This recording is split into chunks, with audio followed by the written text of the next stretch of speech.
We cut out 250 man hours a month due to AI. We grew our portfolio by 30%, and we will have it doubled in the next 5-6 months, and we won't add a single employee. We can directly tribute over $1 million a year in savings.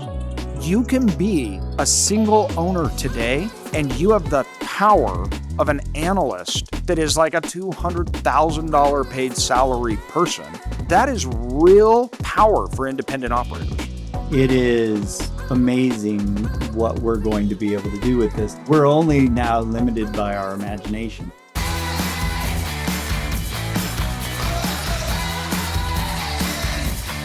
AI is changing self-storage out of all the places, and operators were using it a lot. Now, we've had a lot of changes, a lot of things we're doing, but what is that? Like, what are we actually applying? How is it helping and what it's doing?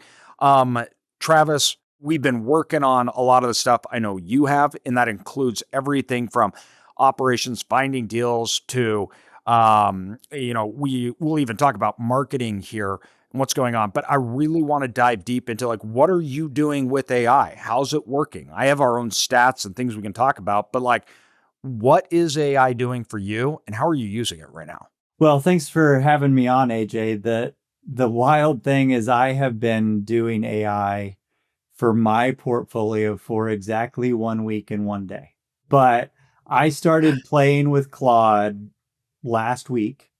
And I wanted to just, I hear about Claude. I heard about co-work and some of these things. And I said, all right, well, let me just create an account and see what can be done. And I have this vision for my version of Claude that I want like Iron Man's Jarvis. Yeah. I want him to be able to book flights, and I want him to be able to, order DoorDash, and I want him to be able to answer questions, and I want to be able to communicate with him via my phone. And so that was kind of the initial vision of it. And I started building that stuff out, and by God, if it wasn't working. And I remembered a conversation that we had in a tenant meeting probably 3 weeks ago, where Alex McGinn, our CTO, had mentioned, just casually mentioned, that he had opened up the APIs at Tenant Inc. to Claude. And I said, let's see if that works. And I went and created an account on nectar.tenant.com. And then I reached out to the team kind of through the back door and said, hey, can you give me my API keys to my facilities? I'm playing with Claude. And so they gave me my API keys, and I started with just one store, your store, Storelocal Reno, to kind of test the connections and whatnot. And I basically told Claude, okay, I want to connect you to Hummingbird. I'll log into the screen for you so you can see all of the documentation for the APIs, and connect me to Hummingbird. And it said, okay, this is what we're going to do. I need API keys. And I said, okay, here's your API keys. And it said, okay, we're done. Yep, that's it. I mean, it wasn't that quick, but within about 40 minutes, I was connected to Claude. And the first endpoint we hit was the management summary report. And it had visibility into every data point on the management summary report. And then it went back and looked at 12 months of management summary reports so that it had history. And it said, we should create a knowledge base so that I remember this. I said, yes, we should do that. Done. And so we started with the one store, did some testing, confirmed that the numbers matched the actual management summary report, and it wasn't just hallucinating all over the place. And I said, okay, well, I have 28 other stores that I'd like you to take a look at as well. I need the keys. Okay, here are the keys. Bam. Now it's in all 29 stores in my portfolio. And I'm like, this is awesome. This is what Lance and I have been talking about since the early days of Storelocal and Tenant Inc. And that is the importance of data and the importance of access to your data. We were never going to build Claude at Tenant Inc., but with the invention of Claude or ChatGPT or Grok or pick your tool, because we've set it up and set the data up in a way that is accessible, now with Claude, I have the tool that can let me use that data in any way that I want. And so one of the first things that I did is like, okay, cool, you can see the data and we can sit here and talk about it. Let's build a monthly report in the way that I like to see monthly reports, and the data organized and the graphs, everything the way I want it, right? I want it to be pretty and sexy and, and so we did a few iterations of back and forth of creating the data into the report. And now I have this report in a format that I want it in, separated by brand and rolled up into the entire portfolio. It calculates some custom stuff. I've got my return on ad spend. I'm getting ready to dump in an insurance report to it. And every month now, he will text me via iMessage a PDF of that exact report with the prior month's data in exactly the way that I want it. We use multiple things with AI across everything from data representation to actual workflow. And I think a lot of people are not just missing the boat, but they're misunderstanding, how powerful this is. To put this into some basic perspectives, we cut out 250 man hours a month due to AI. That's man hours. That's actually spending that we had to spend money on, 250. We grew our portfolio by 30%, and we will have it doubled in the next, 5-6 months, and we won't add a single employee. Yeah. This is actual work being done, communications. This is actually executing on everything from contracts, move-ins, move-outs. This is service centers, all of it that is being done 24/7, automated, because we can directly connect into the property management software that holds our data. And the important thing about AI, what makes it really work outside what most people look at it, is just Google. Like, that's how most people are looking at ChatGPT. Yeah, they're just searching. It's just, I want to know something. But the two important things that make it really impactful are, first, not just data, proprietary data. And that's what you just hit on. It's one thing to go on and look at it and say, I want to know about storage trends or anything else. But it's another thing when you can pull your own data and it's proprietary to you, all of it. Then the next side is functionality. So what you just mentioned is, now, what do you do with it? And how can I connect it? And what does it work with? Those two things combined are revolutionary for storage. And I don't mean that in like a, exaggerated way, anything else. To put that impact on what it's done for my organization alone, we can directly tribute over $1 million a year in savings. That is just 12 months of implementing. All right, since I know my listeners are self-storage nerds just like me, I wanted to share with you some of the best ways that you can get started investing and owning self-storage. So you may not know, but I wrote a book that's hard to even call this a book. I mean, this is a manual. We're talking 400 plus pages, which include all sorts of information about how we have been in the self-storage industry. That's everything from how we got our first deals, to scaling, to buying deals in today's market, what's changed and what remains the same.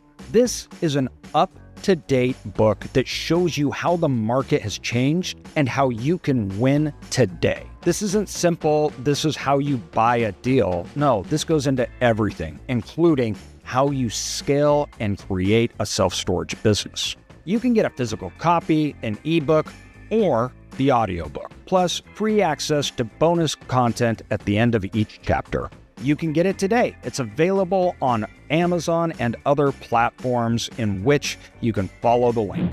For the last 15 years, every month for the last 15 years, on or about the 15th of the month, my end of month reports are due at 5 p.m. to my owners on the 15th of the month.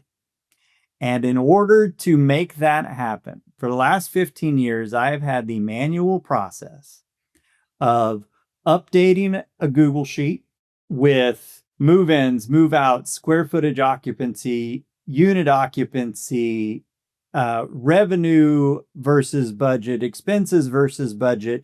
You see the reports every month, AJ. Yep, I see them. I go through and I update a spreadsheet with all of that information every month. And then those get mail merged into the letters that I send the owners. And it's a manual, laborious task that I've done every year for 15 years.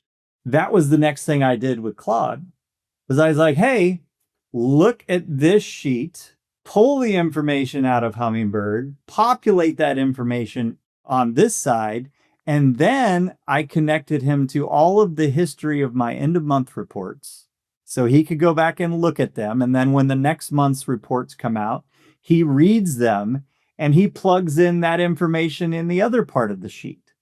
So now that is done automatically for me. And that saves me hours every month just on that one task. It's just a game changer, and I was had a call yesterday where we had a store local protection customer that was looking for this specific report in this specific way. And I said, well, send me the report and let me see what I can do with it. This morning, I sent back to my team that report based on live data from my stores in the exact format that customer wanted it. Just as a demonstration of the capability. I obviously don't have access to his data, but he does, and he could do it. And I am no software developer. No. Yeah. By any stretch of the imagination. That's another thing. I think people are like, I don't get this stuff. I can't get this stuff, everything else. And they're like, I don't even know where to begin. And I'm always like, you don't need to. It is your software developer. Yeah. It is. You just have to be able to communicate in the English language what it is that you want. Go through some iterations. If you don't like something or you'd like to see something different or changed or the behavior to work in a different way, the extent of the quote unquote coding that I do is sometimes, depending on the task, I will have to open a window in Terminal and copy and paste something into Terminal and then copy and paste something back that Terminal replies with. And it just keeps going. And if you have any question, just ask it and it'll tell you. Yeah. Yeah. Let's say you're an independent operator, right? You don't have a team. You don't have all these things. If you wanted an analyst, an asset manager analyst that could get all the information, put it all together, see the trends reports, everything else, tell you what to do with it, the salary of a high-level self-storage analyst that can do asset management work, you are talking $150,000 plus a year. All day. And then it would take them so much time to even aggregate it all, build out their own stuff, do the calculations, everything else. You can be a single owner today and you have the power of an analyst that is like a $200,000 paid salary person that can do it all for you. That is real power for independent operators. It is amazing what we're going to be able to do with this. And we're only now limited by our imagination and some restraints that Anthropic has on Claude for safety purposes, which I totally get and can work with. Again, if you can explain it in the English language, it's not something to be afraid of. It's a tool, but it is becoming, a living, breathing tool. Yes. And I'm running a bit of a unique setup because, I want this whole Jarvis experience where he's everywhere and can do anything for me. So I actually had an old MacBook that I totally restarted fresh and just installed Claude on, and that is his house. And he lives there, and he's always plugged in, and he's always on and connected to the internet, and I can connect with him through dispatch with my phone, always available. And then when I connected him to iMessage, because he has his own Apple ID, which I created for him, he has his own Gmail, which I created for him, he has his own X account, he has his own LinkedIn profile, all of these things that I created for him so that he can see out into the world. It all lives on this machine that's sitting in my house, and I'm sitting here in Georgia. And then, I built a redundancy where I, installed TeamViewer so I can connect to it remotely if I needed to do, any work in terminal or specific on machine stuff. But if you just start playing with it as an operator, if your FMS allows you to connect, which I don't know that many of them are totally equipped to be able to give Claude real visibility like Tenant can, but you can just start asking it questions and think about what it is that you want. And here's another use case. So we have one facility that we are paying particular attention to, myself and two of my partners. And so I have it set up to where it sends me a text message in a group thread to myself and my two partners, a end of day summary that says, here's our occupancy versus today versus last month, today versus same day last year, revenue. And it sends me a decent sized little text box of all of the information about that facility for the day. But one of my partners watches it like a hawk. He's like, his reflex, he just pulls out his phone, opens up Hummingbird, pulls up the report, and is looking for rentals at the facility like constantly. And so I set it up where Claude will now send in that same thread a text message every time a rental happens at the facility. Yes. And so, it's just when the idea strikes you, I just go tell Claude, this is what I want to do. Let me break down exactly what I have it doing in my organization. Then I'll tell you that kind of the second level, because what you're describing too, there's multiple levels. And the imagination part is really important here because I have not yet found the limitations. In fact, it's opened up more possibilities the more and more we get into it. Right now, I have AI doing call handling, customer service, AI assisted lead management, AI-supported online rental strategies, AI-assisted website merchandising. We have AI-assisted Google business profile reputation management, AI-assisted customer communications, literally drafting, refining, standardizing communications, outreach. That one alone saves us, we're talking 50 hours a month minimum, just that one line item. We have AI-supported operational reporting, AI-assisted revenue management, which I can also get into, LTV, LOS, and customer cohort analysis, AI-supported marketing content creation, AI-assisted executive summaries and decisions and supporting. Each one of these that I mentioned has 6 things underneath them that we're doing. Each one of those things that I mentioned is at minimum 15 hours worth of saving of workload. Then on top of that, I spent 4 years building a software system in which we have open API from our tenant, then also Tracked IQ directly feeds in all the market data. Then we have it built in so it can directly feed back to tenant to do execution. And so it's we're not only just getting in the data, we're plotting it, looking at it, but then we're refining it, can click a button, and then it goes back and actually makes the changes through the property management system so we don't have to manually even do it. These are tools that, maybe Extra Space could have had or could have done 6 years ago that now independent operators can do, yet they don't need a development team.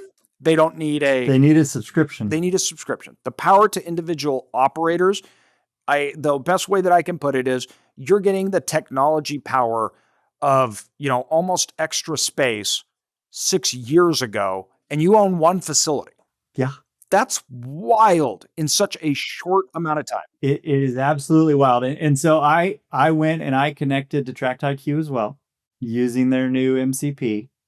And as part of my monthly report, it pulls a market snapshot for El Paso and Tucson and Reno. And it tells me how's the price of a 10 by 10 trending in each one of those markets, and what's the rent per square foot in each one of those markets. Is it oversupplied, undersupplied? All that shows up as part of my monthly report. And it's my snapshot into what's happening across my entire portfolio that we manage. I'm just constantly looking for new things to connect. Yeah. It's like, what else can I plug in? Let's plug it in. The more, the better. And we've got so we had to break it down because at first it was like, all right, as we went along, it was like more and more information. And so then we ended up breaking down all these things like, okay, well, what makes risk? Like, what is the risk in the marketplace? What is the opportunity in the marketplace? And then we just set up systems so we can say, all right, you have this much missing opportunity. And then we can actually display it, quantify it. Here's where the risks are. On your 5x5s, we have an alert, market trends, right, going down. You have 10 by 30s, which have all this opportunity, which you haven't capitalized on. Prices have gone up. Your prices are the same. You're totally fully operated. These tenants are paying. Like, our ability to optimize our rent and manage tenants is unparalleled to what it used to be. Yeah. And this you're talking about adding on real NOI, because also too, we once again reduce the expenses. So you have our expense reduction, you have a revenue optimization, that goes to NOI, which then creates actual wealth and equity within that asset. And it can perform at the top. And this is millions of dollars in value creation because of a subscription. Yeah. I've already upgraded to the max subscription because that happened fast. It was I was like, oh no, I want more. I want to do more. The monthly cost is nothing. It's compared to the value creation we just mentioned, it's nothing. Nothing. It's wild. Or I look at it as, what human could I hire for $2,400 a year? Yeah. Not possible. I mean, it is cheap. They can do all these things, has all the knowledge, and any knowledge that I need it to have or what it immediately has. It's not limited on that. Then it works 24/7. All of those things that I mentioned, it's doing all of them at the same time, 24/7, nonstop. And it is literally not limited into what you could add it to. The amount we've been able to scale up is literally an entire department. Oh, easily. I mean, like, you're talking 6-figure plus employees at our organization. It's created scale in a way that we would have been limited by purely economics, not even mentioning limited by function, knowledge, processing. Every employee that you now have management constraints. You have to do all these other things, all these ancillaries. Gone. All of it gone. And then two, like you're mentioning with what you're doing, you tie in whoever you want. Yeah. You want owners. You want your team. You want any of that. So then it is coordinating and communicating with everybody. So like Travis, when you send that stuff out, everybody's getting the same reports. Mm-hmm. They're all getting the same exact information. And then I love what you mentioned too. They have a question. They ask you. You're like, sure, just add it in. And now you can get all that. 100%. But the very cool thing, because of the customization ability of it. So I got the monthly report, but then I said, all right, I like this page out of the monthly report that shows all of the store's major KPIs. Send that to me every Saturday with month-to-date numbers. So I start getting that. Then I start looking at it and I say, you know what? I want my team, my vice president of operations and my DMs, I want them to see this information. Let's build this report that I want just for them, that I then send them a text message in a group thread, And now they start getting the report I want them to see with the KPIs and the areas of interest that I want them to be focused on. They get a different report than the report that I'm getting. And so you can slice and dice the communication with the groups of people and the information that they need or that you want them to see and pay attention to. It's, I don't have to do that. It just happens once you get it built. And again, I've been doing this for a week and a day. Yeah. And all of this stuff that we're talking about, I've done in the last week. And so I can't imagine where it's going to go over the next month. I will just continue building and refining. One of the things that I've found that it's great at is from an iteration standpoint. When I first built out the messaging, for example, this isn't a storage topic, but it kind of applies. When I first built out the messaging piece, it would just watch the messages kind of manually. And the back and forth wasn't fast enough to feel all that natural. So it was like, well, what if we, instead of a watchdog, what if we built a listener? And I would build a listener that looks like this and works like this, and then it would be real time. And I'm like, yeah, let's do that. It's like, okay, copy paste, put this in terminal, launch this. Okay, now I've got a listener that responds to my text messages faster than many humans do. And we can have that conversation, and it watches or it listens to my one-on-one conversation with it. It listens to my conversations with my partners.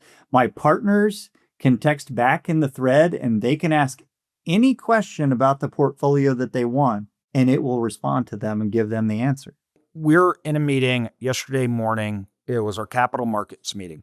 I was explaining to the team, I have a metric that I utilize, which is called rate runway. The simplest terms to look at it, I have the math and everything, is a breakdown in market rates versus land and building cost, and how high market rates have to go before new supply can enter into the market in a real way. So that tells me, what is that rate runway? How much do rates need to go up before we're going to really worry about supply? We were looking at a portfolio we're buying, and I was telling the table like that, and they're like, hey, that's something we need to add into this, everything else like that. We're talking about it, and they're like, could you, do you need help with the underwriting team, or what do you need to break it down, everything else? By the time they asked me that question, I literally said, you all have it in your inbox now because I created it. Full breakdown of the market. Right. The cost analysis, we scanned all the properties that have been sold off of CoStar, everything else. We looked at the average price, building cost, supply. We had a 30% variance for new supply to really enter into the market for that market. A 5-page entire breakdown of the math that it went into, all the data points, the research, what that rate runway was. While they were asking the questions, that was already produced, sent out. That will go out to investors, everything else like that. Well, and I will say, I mean, that is awesome. And I want to send me that report. I'd like to see it. That is getting into the upper tiers of sophistication, which is 100% possible and not hard to do. But I think for the operators, the smaller operators that are listening to the podcast, I think it's important to know and kind of reiterate to them that even if you don't need that kind of sophistication, you're not in a huge acquisition mode and you're not analyzing markets. And if you have one or two stores, the crazy thing for me is, it used to be we were 100% dependent on the reports that existed in our property management software. Yes. If they made the report, we could see it. If they didn't, we'd ask for it and wait for it, and we'd get it eventually.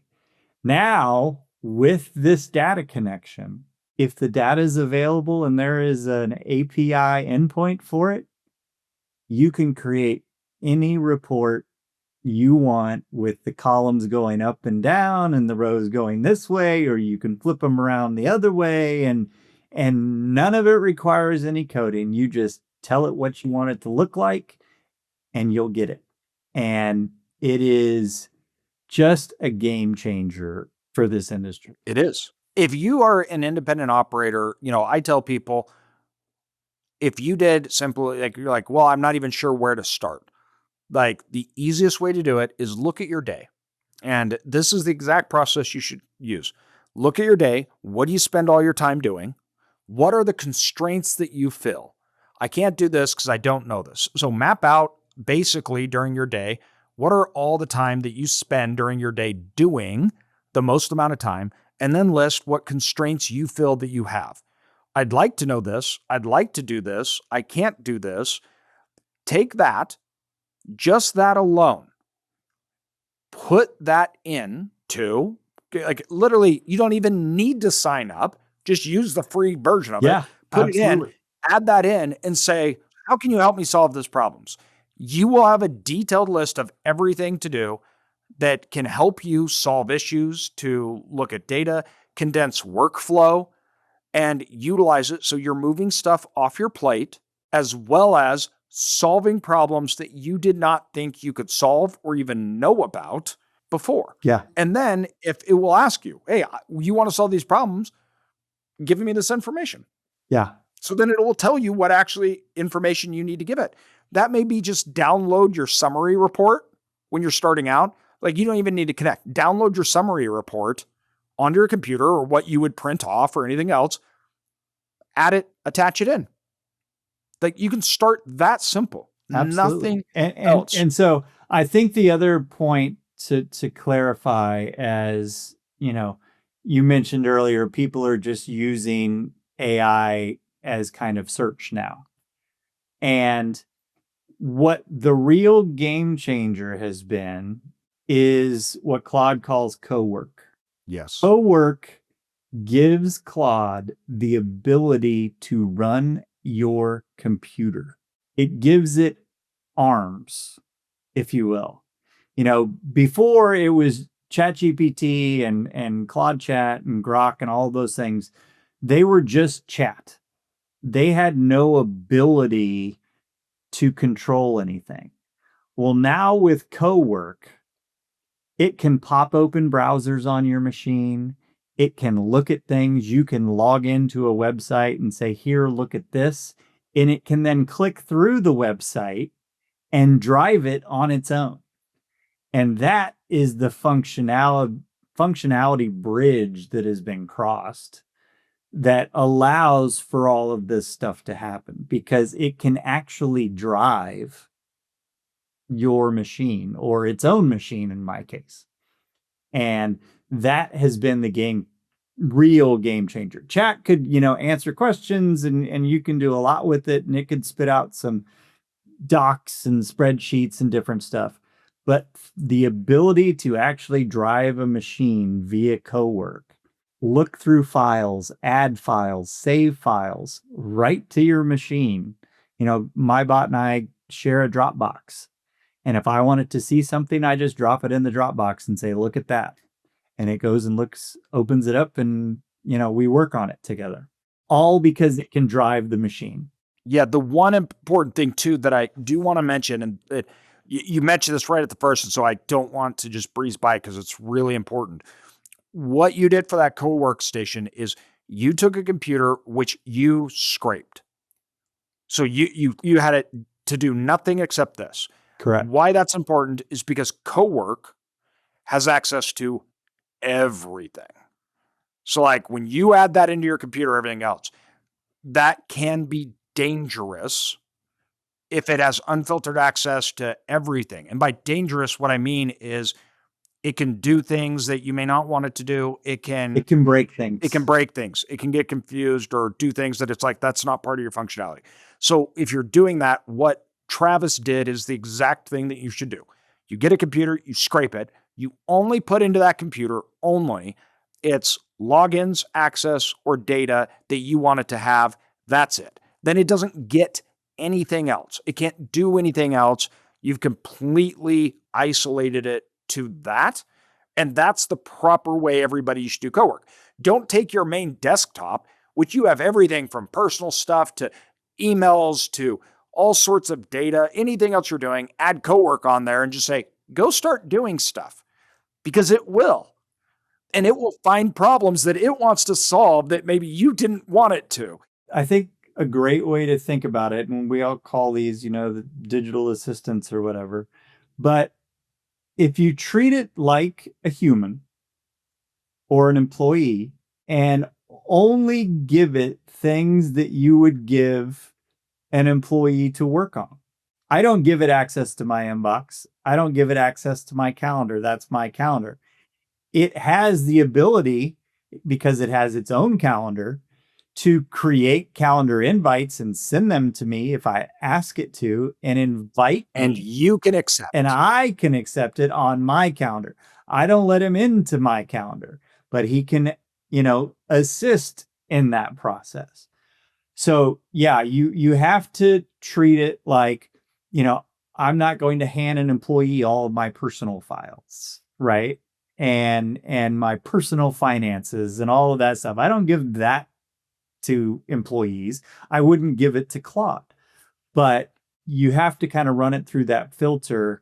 He's got his box, I call it his house. He's got his house. He's got access to what I give him access to, and he has unfettered access to what I give him access to. If I don't want him to change anything, it's read only. If I want to have him change it, I make that setting available to him. And it is wild. Like I mentioned before, some of the Anthropic guardrails that they have set up. So Claude can't purchase things, for example. He can't just go to town on your Amazon account or anything like that, because he can't actually buy your anything. Family's birthdays will be awesome because yes. It'll pick the perfect birthday present for them. Yes. And you will not be in control of that spending. Yeah, he can't enter credit card numbers, and there are guardrails like that. But I'm treating mine just like I would an employee. I'm giving him direction just like I would an employee. I'm working back and forth with it just like I would with an employee. And his abilities are so much greater than one single employee could ever be. And we're just training him how to do more and more stuff every day. One of the big things that I look at this is so many functions that we used to have VAs do.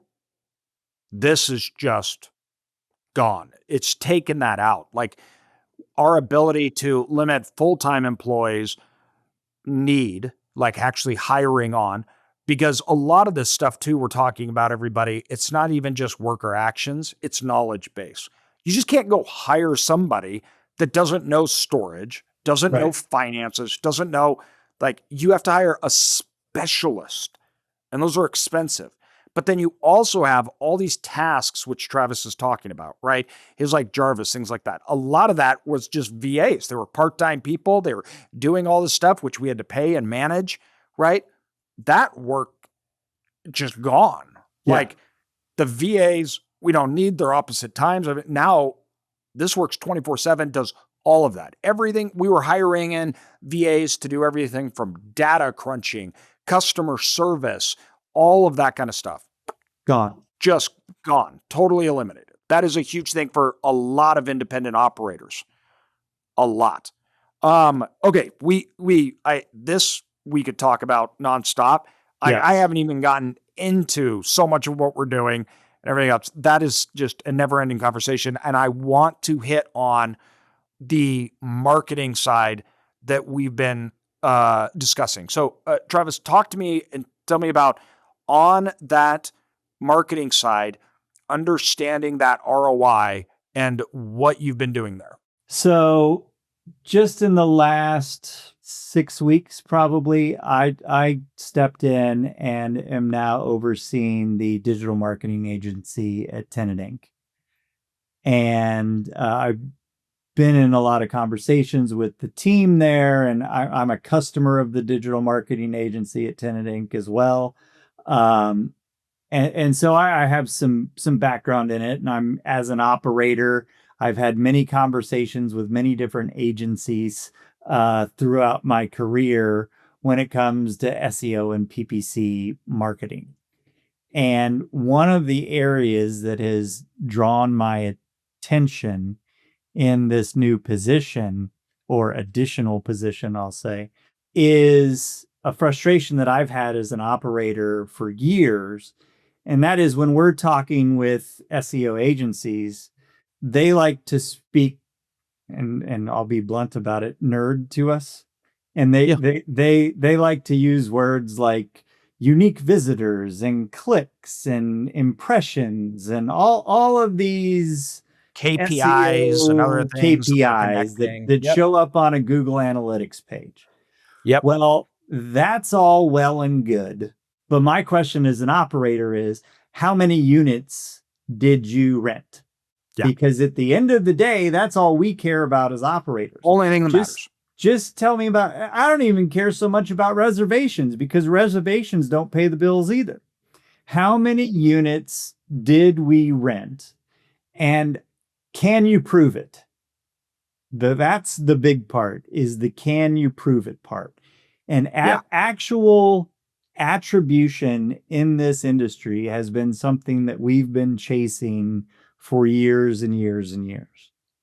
And it's still not down perfectly, but we have gotten very close now at Tenant. And so that was a conversation.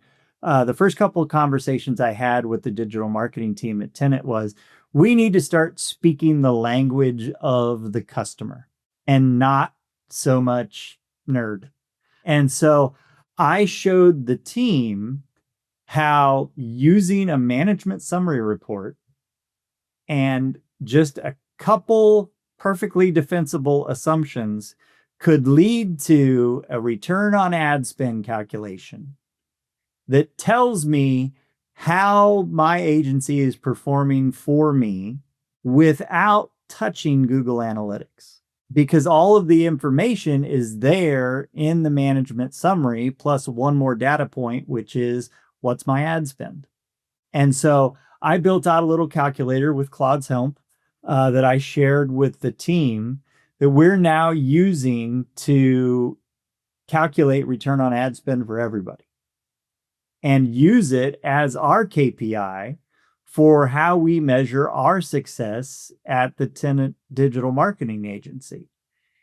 And so because all of those numbers are in the management summary report, as I mentioned before, I had Claude add that to my reporting in my monthly snapshot. He's calculating my return on ad spend for all of my stores. And just so everybody knows, here's how I'm calculating return on ad spend, given the constraints that we have. And we're continuing to iterate to further, sharpen this edge. But for a given period, I'm taking the number of web leads that were shown on the management summary report. I'm taking the number of phone leads, because nobody goes to the yellow pages to get your phone number anymore. That phone number is out on the internet, and the agency manages your phone number on the internet. We're taking our ad spend. We're taking the actual lifetime value of the customer for that actual facility. We're not assuming it. We're not guessing, lifetime value of a customer is between $1,600 and $2,000. We're not assuming that. And then we're taking the actual lease conversion rate, our actual batting average of the individual facility. We're taking all of those numbers with the one assumption that we put in there of the total phone leads, what percent of those do we think are actual rental opportunities? And so to be conservative, I say, okay, if we had 214 phone leads across the portfolio, we'll say 25% of those are actual rental opportunities. So we do that calculation, but then we apply our actual batting average to the phone leads and the web leads, multiplied times the lifetime value of the actual customers at the actual facility, and divided by the actual ad spend at the facility, which we give it. And we come up with a return on ad spend number that is a multiple of every dollar we spend for an ad. How many more dollars am I getting back? And that is what matters to operators. If I'm giving you $1 to spend on an ad and I get $5 back, that's a good deal. We'll keep doing that deal. Can I give you $2? Yeah. That is the kind of information that operators need to get back to make informed business decisions. And that has been my area of focus on the tenant digital agency side, to using the best attribution that we've got available in the industry with still some assumptions, arriving at a return on ad spend number. Now, we are going to get, we've got a call rail integration coming soon that will further help us perfect that phone lead number. We're going to get to the point where we nail the actual return on ad spend by channel, by type, for every ad type that we're running. And that has been exciting to me, to finally get to that point, and using Claude to calculate that for me and then have it show up on my monthly report as new information that I haven't been able to get previously. I love this so much because I think people miss how not just important this is. I think they get it at the base end, but in my organization, these were things that we were trying to calculate at scale. This becomes hard because of just actually going through it, which, funny enough, AI has been helping a lot out. But I literally went and hired the revenue management guy from Marriott that was doing, right, like all of this stuff and everything, to try to help us as we optimized, quantified. This goes to show too, once again, why I love Storelocal, because of the impact that a small single operator gets. You get the impact of something huge, right? Yeah. And you get that knowledge base, that quantification. But that is so important that I went and hired this guy from Marriott to come in to try to help us with it. And I think when you look at the industry, what you're doing, Travis, there, and what you're building out and what's going on, that is the kind of stuff that it may seem small or overlooked, but will have one of the greatest impact for small, single, independent operators to change the way they're doing things and have a real impact on NOI, occupancy, rental rates. Like, it's so important. No question. Because what we're going to do is then we'll be able to start benchmarking that data. And we can tell you what's good or not. We can look out across the sea of all, 1,500 plus facilities on Hummingbird right now, and the 500, 600, 700 facilities that are doing pay-per-click advertising with tenant. We can benchmark that data and tell you, is a 5x return on ad spend actually good? Yeah. If you look on the internet and search Google or ask AI chat, it'll tell you it's very good. Yeah. I got numbers that are way better than that. Yeah. So and so what is actually good? Good is relative. Right. But we'll be able to look at it from a self-storage lens. Yep. And show you if you really do need to improve what you could be doing and what you should be doing. Yeah. And that is, going back to your Storelocal point, the kind of data sharing and just general education and information sharing that we're doing across over 500 member companies in Storelocal. And it's exciting. It's the dream that we've been working for years is starting to come to fruition from a data standpoint, because we've spent all of these years, and AJ, you know this well, all of the heartaches and headaches over all of these years of building out all of this backbone. It was just waiting to be accessed. And now tools are finally available today that can access it in a very useful way. And that's been the vision from the beginning. Like I said, this is what Lance and I have been talking about for years and years, was the vision. But now there are tools to execute on that vision. And it's really exciting. It is. Well, we could go on and talk about this stuff all day.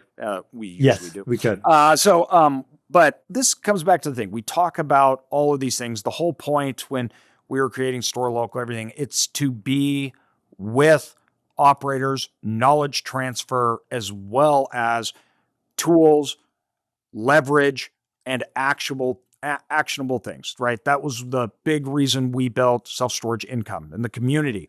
And as they know, that's why we joined Store Local. That's why we are a part of it, a fan of it, because we need that leverage. I am not a billion-dollar organization. I am not a REIT. I don't have those things, but I can get that power with other things. And it really is about being in the room, having these conversations, like we're having, and you guys are listening in to basically the stuff that me and Travis, we just sit down and we're just hanging out. We're talking about this stuff for hours, right? All the and time. We're saying, what are you doing? How are we doing it, right? We're having an event coming up that you can be in the room with other operators and people doing this stuff. Travis has been working really hard on this, putting it on.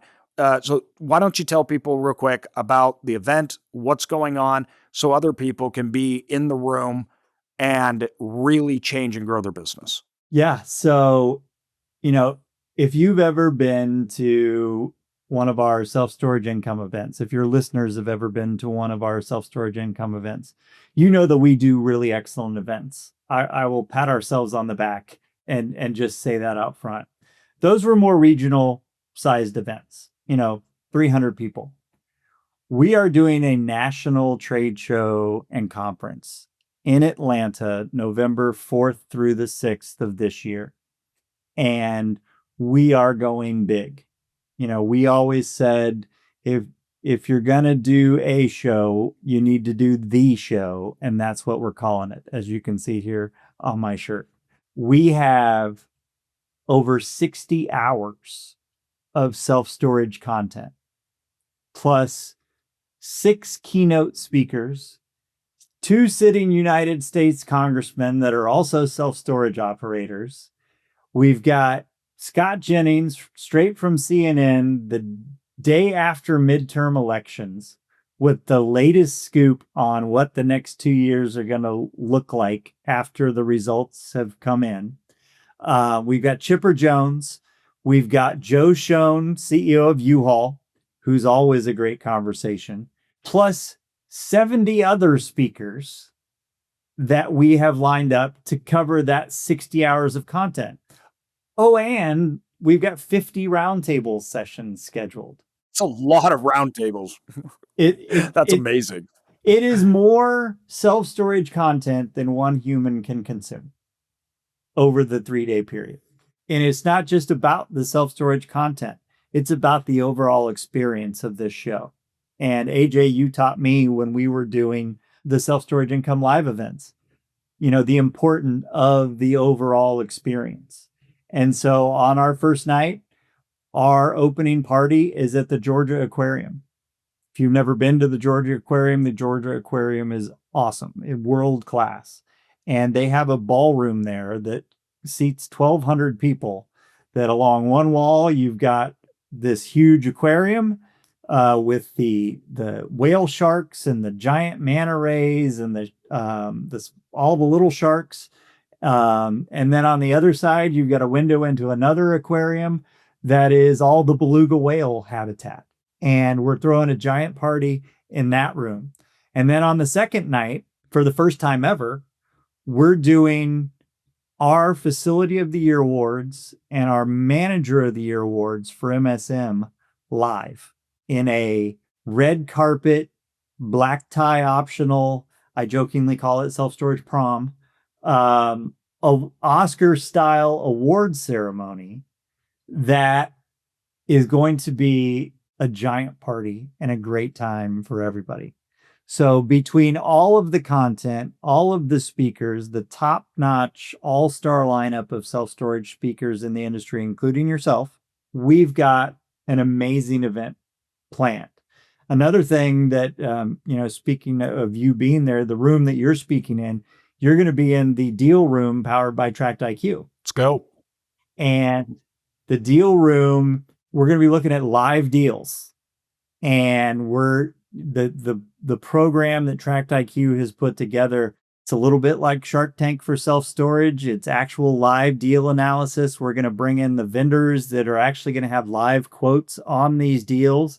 They're going to provide you all of the information that you need to actually submit an offer on this actual live transaction. Somebody could transact at the show this year. It's going to be wild.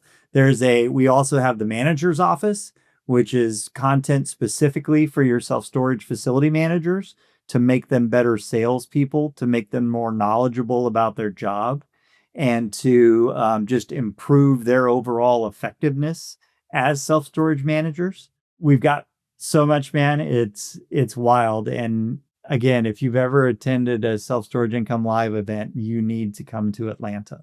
It's going to be amazing. And you say you could transact. At our last event, we had 2 people sign deals. Yeah. At the event, we actually had our notary at the notary there with them, and we were doing documents and signing and stuff. That's amazing. Out there. It's crazy. So that's real. We're looking to have the same thing. I mean, it's the whole vision for the show was the same that we had for Messenger Magazine when we rebranded it. We wanted to update and modernize wherever possible. We want to upgrade the production value. We want to upgrade the user experience. We want to upgrade the attendee experience. We want to update the exhibitor experience. Exhibitors don't always get the best treatment from a show standpoint, and we're looking to fix all of those things. I've done that my whole career. Anytime I see there's an opportunity to modernize things, that's what we want to do. And that's what we're doing with this show. And it is not to be missed this year.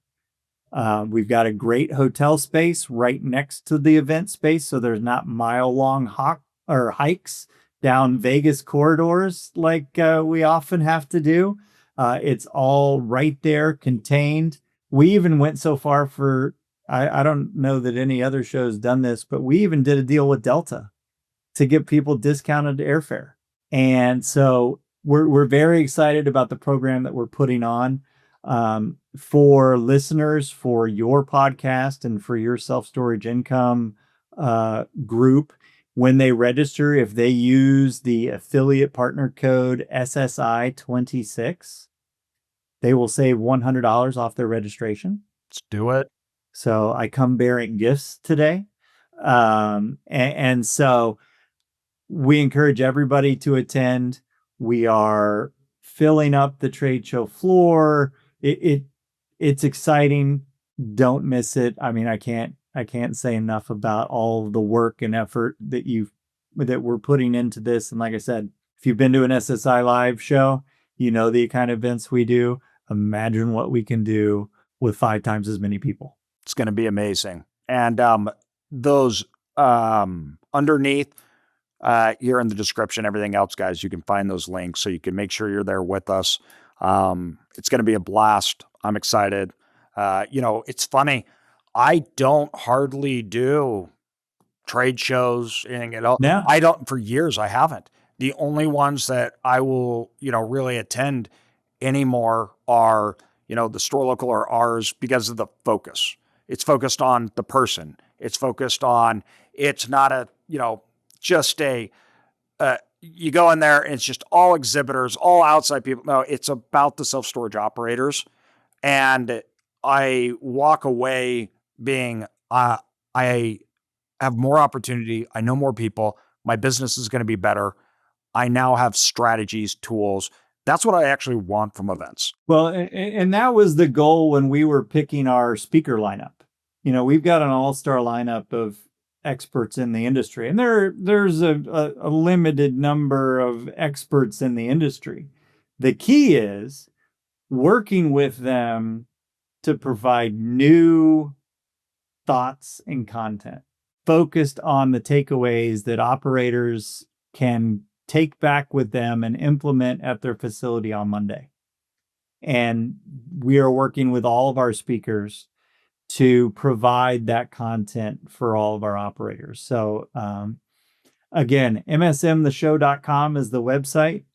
SSI26 is the affiliate code to save $100. And I really look forward to seeing all of your people there in the fall, AJ. We'll do it. And hey, man, thanks for coming on. At any time. Talking about what you're doing and change. Like it's awesome as always. We always have you back on. Appreciate it, man. Thanks, buddy. Talk soon.